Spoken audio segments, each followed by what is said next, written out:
ಸ್ನೇಹಿತರೆ ನಮಸ್ಕಾರ. ರೇಣುಕಾಸ್ವಾಮಿ ಹತ್ಯೆ ಪ್ರಕರಣದಲ್ಲಿ ಈಗ ದೊಡ್ಡದೊಂದು ಡೆವಲಪ್ಮೆಂಟ್ ನಡೆದಿದೆ. ಬಹುಶಃ ಇಂಥದ್ದೊಂದು ಡೆವಲಪ್ಮೆಂಟ್ ನಡೆಯುತ್ತೆ ಅಂತ ಹೇಳ್ಬಿಟ್ಟು ಯಾರು ಕೂಡ ಊಹೆಯನ್ನು ಕೂಡ ಮಾಡಿರಲಿಲ್ಲ. ಚಿತ್ರದುರ್ಗದ ರೇಣುಕಾಸ್ವಾಮಿ ಹತ್ಯೆ ಕೇಸ್ಗೆ ಸಂಬಂಧಪಟ್ಟಂತೆ ಮಹತ್ವದ ಬೆಳವಣಿಗೆಗಳು ಈಗ ನಡೀತಿದ್ದಾವೆ ಅನ್ನೋದಕ್ಕೆ ಈಗ ಸಾಕ್ಷಿಯೂ ಕೂಡ ಸಿಕ್ಕಿದೆ. ಈಗಾಗಲೇ ರೇಣುಕಾಸ್ವಾಮಿ ಆ ಕೇಸ್ನಲ್ಲಿ ಟ್ರಯಲ್ ಕೂಡ ಶುರುವಾಗಿದೆ. ರೇಣುಕಾಸ್ವಾಮಿಯ ತಂದೆ ತಾಯಿಯ ಹೇಳಿಕೆಯನ್ನು ದಾಖಲಿಸಲಾಗ್ತಿದೆ. ಈ ಹೊತ್ತಲ್ಲೇ ಪ್ರಕರಣಕ್ಕೆ ದೊಡ್ಡದೊಂದು ತಿರುವು ಕೂಡ ಸಿಕ್ಕಿದೆ. ಪ್ರಾಸಿಕ್ಯೂಷನ್ ವಿರುದ್ಧನೇ ರೇಣುಕಾಸ್ವಾಮಿ ಅವರ ತಾಯಿ ರತ್ನಪ್ರಭಾ ಅವರು ಹೇಳಿಕೆಯನ್ನು ಕೊಟ್ಟಿದ್ದಾರೆ. ಇದು ಇಡೀ ಪ್ರಕರಣದ ದಿಕ್ಕನ್ನೇ ಬದಲಾಯಿಸುವಂಥ ಎಲ್ಲ ಲಕ್ಷಣವೂ ಕೂಡ ಕಾಣಿಸ್ತಿದ್ರೆ, ಜೊತೆಗೆ ಈಗ ಪ್ರಾಸಿಕ್ಯೂಷನ್ ವಿರುದ್ಧನೇ ರೇಣುಕಾಸ್ವಾಮಿ ಅವರ ತಾಯಿ ರತ್ನಪ್ರಭಾ ಅವರು ಕೊಟ್ಟಿರುವಂಥ ಹೇಳಿಕೆ ಇಡೀ ಪ್ರಕರಣಕ್ಕೆ ದೊಡ್ಡ ತಿರುವನ್ನೇ ಕೊಟ್ಟಿದೆ ಅಂತ ಹೇಳಿದ್ರು ಕೂಡ ಸುಳ್ಳಾಗೋದಿಲ್ಲ. ಹಿಂದಿನ ಹೇಳಿಕೆಗೂ ಈಗಿನ ಹೇಳಿಕೆಗೂ ದ್ವಂದ್ವ ಇರುವಂಥ ಹಿನ್ನೆಲೆಯಲ್ಲಿ ರತ್ನಪ್ರಭಾ ಅವರನ್ನು ಪ್ರತಿಕೂಲ ಸಾಕ್ಷಿಯಾಗಿ ಪರಿಗಣಿಸೋದಕ್ಕೆ SPP ಮನವಿಯನ್ನು ಮಾಡಿದ್ದಾರೆ ಮತ್ತು SPPಗೆ ತಲೆಕೆಟ್ಟು ಹೋಗಿದೆ. ಏನಪ್ಪ ಅಂತ ಹೇಳ್ಬಿಟ್ಟು ಅಂದರೆ ಸತತವಾದಂಥ ಪರಿಶ್ರಮ ಒಬ್ಬ ಸ್ಟಾರ್ ನಟನನ್ನು ಮತ್ತು ಇಡೀ ಗ್ಯಾಂಗನ್ನು ಒಳಗೆ ಹಾಕಿ ಜೈಲಲ್ಲಿ ಕಂಬಿಯನ್ನು ಎಣಿಸುವಂತೆ ಮಾಡುವಂಥದ್ದು ಸಾಮಾನ್ಯವಾದಂಥ ಕೆಲಸ ಅಲ್ಲವೇ ಅಲ್ಲ. ಈ ಕೆಲಸದಲ್ಲಿ ಈಗಾಗಲೇ ಸಕ್ಸಸ್ ಆಗಿದ್ದಂಥ ಪ್ರಸನ್ನ ಕುಮಾರ್ ಅವರಿಗೆ ಈಗ ಎಲ್ಲೋ ಒಂದು ಕಡೆ ಈ ಪ್ರಕರಣ ಉಲ್ಟಾ ಹೊಡಿತಿದೆಯಾ ಅನ್ನುವಂತಹ ಆತಂಕ ಶುರುವಾಗಿದೆ. ಅದಕ್ಕೆ ಕಾರಣವೂ ಕೂಡ ಇದೆ. ಹಾಗಾದರೆ ಏನಾಗಿದೆ ಹೇಳ್ತಾ ಹೋಗ್ತೀನಿ. ಅದಕ್ಕಿಂತ ಮುಂಚೆ ನೀವಿನ್ನೂ ಕೂಡ ನಮ್ಮ ಚಾನಲನ್ನು ಸಬ್ಸ್ಕ್ರೈಬ್ ಮಾಡಿಲ್ಲ ಅಂದರೆ ದಯವಿಟ್ಟು ಕೂಡಲೇ ಸಬ್ಸ್ಕ್ರೈಬ್ ಮಾಡಿ ಸ್ನೇಹಿತರೆ. ನೋಡಿ, ಚಿತ್ರದುರ್ಗದ ರೇಣುಕಾಸ್ವಾಮಿ ಹತ್ಯೆ ಪ್ರಕರಣದ ವಿಚಾರಣೆ ಬೆಂಗಳೂರಿನ ಕೋರ್ಟ್ನಲ್ಲಿ ನಡೀತಿದೆ. ಟ್ರಯಲ್ಗಳು ಶುರುವಾಗಿದ್ದಾವೆ. ಕೋರ್ಟ್ನಲ್ಲಿ ವಿಚಾರಣೆ ವೇಳೆ ಮಹತ್ವದ ಬೆಳವಣಿಗೆಗಳು ನಡೀತಿದ್ದಾವೆ. ಈಗಾಗಲೇ ಹತ್ಯೆಯಾದಂತಹ ರೇಣುಕಾಸ್ವಾಮಿಯ ತಾಯಿ ರತ್ನಪ್ರಭಾ ಅವರನ್ನು ಪ್ರಾಸಿಕ್ಯೂಷನ್ ಸಾಕ್ಷಿಯಾಗಿ ಕೋರ್ಟ್ ಮುಂದೆ ಹಾಜರುಪಡಿಸಲಾಗಿತ್ತು. ಆದರೆ ರತ್ನಪ್ರಭಾ ಅವರು ಜಡ್ಜ್ ಎದುರುಗಡೆ ಕೊಟ್ಟಂತಹ ಹೇಳಿಕೆ, ಆ ವೇಳೆ ಆರೋಪಿ ಪರ ವಕೀಲರಾದಂತಹ ಬಾಲನ್ CV ನಾಗೇಶ್ ಅವರ ಕ್ರಾಸ್ ಎಕ್ಸಾಮಿನೇಷನ್ನು ಈಗ ಎಲ್ಲೋ ಒಂದು ಕಡೆ ಈ ಪ್ರಕರಣದ ದಿಕ್ಕನ್ನೇ ಬದಲಾಯಿಸುವಂತಹ ಸಾಧ್ಯತೆಯನ್ನು ಎತ್ತಿ ತೋರಿಸ್ತಿದೆ. ರೇಣುಕಾಸ್ವಾಮಿ ಅವರ ತಾಯಿ ರತ್ನಪ್ರಭಾ ಅವರು ಪ್ರಾಸಿಕ್ಯೂಷನ್ಗೆ ಪೂರಕವಾಗಿ ಹೇಳಿಕೆಗಳನ್ನು ಹೇಳಿಲ್ಲ.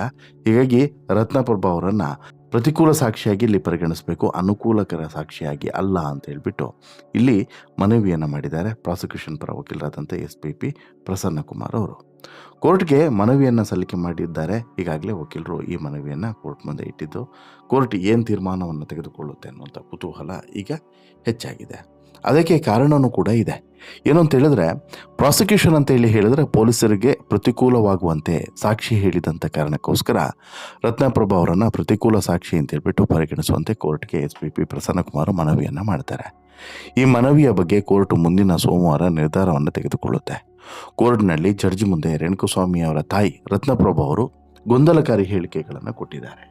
ಹೀಗಾಗಿ ಮತ್ತೆ ಕ್ರಾಸ್ ಎಕ್ಸಾಮಿನೇಷನನ್ನು ಮಾಡೋದಕ್ಕೆ SPP ಪ್ರಸನ್ನ ಕುಮಾರ್ ಅವರು ಮನವಿಯನ್ನು ಮಾಡಿದ್ದಾರೆ.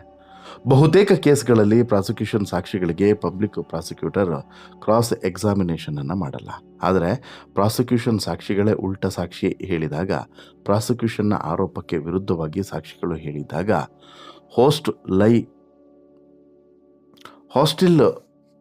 ಹಾಸ್ಟಿಲ್ ವಿಟ್ನೆಸ್ ಅಂತ ಹೇಳ್ಬಿಟ್ಟು ಪರಿಗಣಿಸಿ ಕೋರ್ಟ್ಗೆ ಮನವಿಯನ್ನು ಮಾಡ್ಬೋದು. ಹೀಗಾಗಿ SPP ಪ್ರಸನ್ನ ಕುಮಾರ್ ಅವರು ಈ ರೀತಿಯಾಗಿ ಕೋರ್ಟ್ಗೆ ಮನವಿಯನ್ನು ಮಾಡಿದ್ದಾರೆ.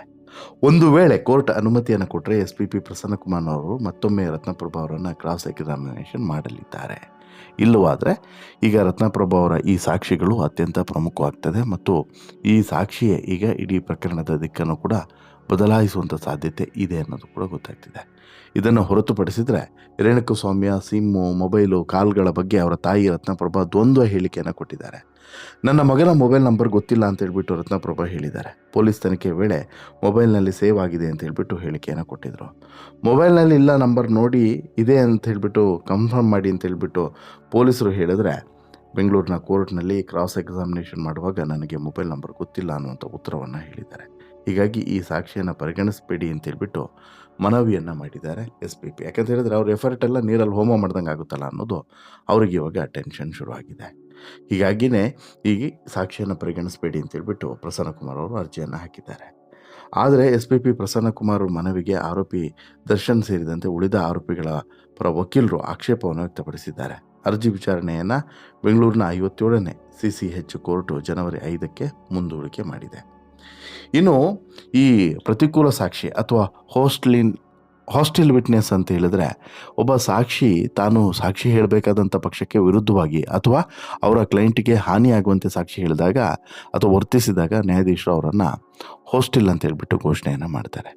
ಈಗ ಪ್ರಮುಖ ಪ್ರಶ್ನೆ ಈಗ ಸದ್ಯಕ್ಕೆ ಒಂದಷ್ಟು ಪ್ರಮುಖ ಪ್ರಶ್ನೆಗಳು ಎದ್ದಿದ್ದಾವೆ. ಏನು ಅಂತ ಹೇಳಿದ್ರೆ, ಈ ಸ್ಥಿತಿಯಲ್ಲಿ ಸಾಕ್ಷಿಯನ್ನ ಕರೆದಂಥ ವಕೀಲರು ಸಾಕ್ಷಿಯಿಂದ ಉತ್ತರವನ್ನ ಸೂಚಿಸುವಂಥ ಪ್ರಶ್ನೆಗಳು ಅಥವಾ ನೀವು ಆ ವ್ಯಕ್ತಿಯನ್ನ ಅಲ್ಲಿ ನೋಡಿದ್ದೀರಾ, ಸರಿ ಇದೆಯಾ ಅಂತ ಹೇಳ್ಬಿಟ್ಟು ಕೇಳಲು ಅನುಮತಿಯನ್ನು ಪಡಿತಾರೆ. ಇದು ಸಾಮಾನ್ಯವಾಗಿ ಅಡ್ಡ ಪರೀಕ್ಷೆಯ ಅಥವಾ ಕ್ರಾಸ್ ಎಕ್ಸಾಮಿನೇಷನ್ನ ನಿಯಮಗಳಿಗೆ ಅಪವಾದವಾಗಿದೆ ಅನ್ನೋದು ಕೂಡ ಈಗ ಕೆಲವರ ವಾದ.